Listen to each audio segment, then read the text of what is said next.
optik kvadrati 330 kvadrat.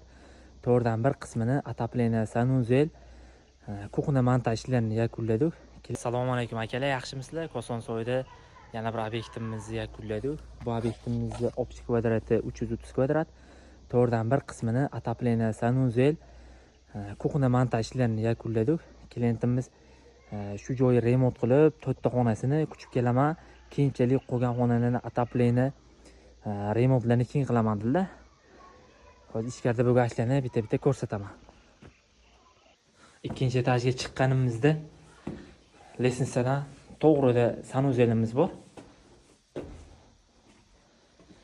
Bu joyi topil pol, issiq sovuq suv, kanalizatsiya ishlarni qilib berganmiz.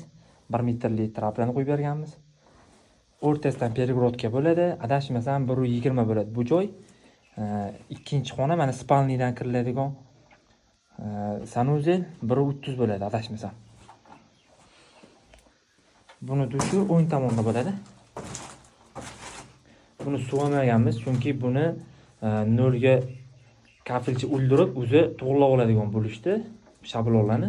Shuning uchun suv olmaganmiz. Agar devorimiz tekis nol bo'lganda, hisob kitobimizni chiqarib, shablonlarni suv olib qo'yardik. Lestnitsadan chiqqanda akalar chap qo'lda kuxnamiz bor. Stilishli mebel bo'ladi. Bu joyda 80 tali arston uchun joy chiqarib berganmiz. Pastida idish yuvishlik uchun, moyka uchun joy. Issiq suv, sovuq suv, kanalizatsiya.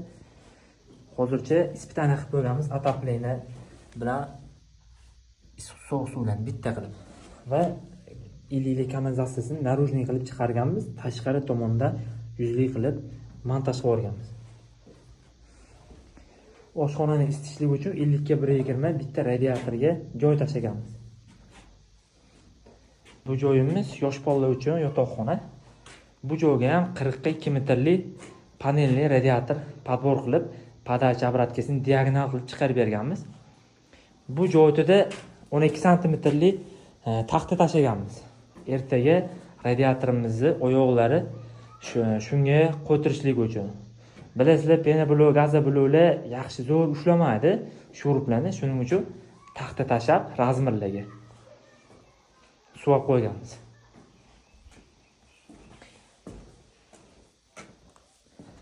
Koridor uchun ham 50 ga 160 radiatorga joy chiqarganmiz. Bu joyimizda hamma xonaning patologiyalari 2 santimetrli penaplex bilan izolyatsiya qilinadi. Teplopaterisini ham o'shanga qarab hisob-kitob qilganmiz. Sistemamiz duxturupniy tupuk sistema, zakritiy sistema bo'ladi. Bu xonamizda ham razmirlari bir xil, 40 ga 2 metrli panelli radiatorlar, oyoqlari uchun taxtalarni tashab ketganmiz, как положено.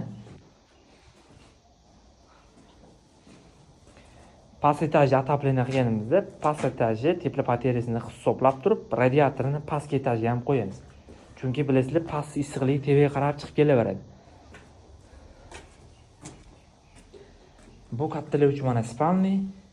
Bu joyga ham radiator chiqarib berganmiz. Adashmasam 40 ga 160 bo'lish kerak. Kimgadir shunaqa sifatli santexnika xizmat kerak bo'lsa, murojaat qilaverasizlar akalar. Sizlarni ham obyektivni hisob-kitoblarga asoslangan holda bitirib beramiz. Agar shu videomiz manfaatli bo'lgan bo'lsa, like bosib, qurilish qilayotgan do'stinglarga yuborib qo'ying.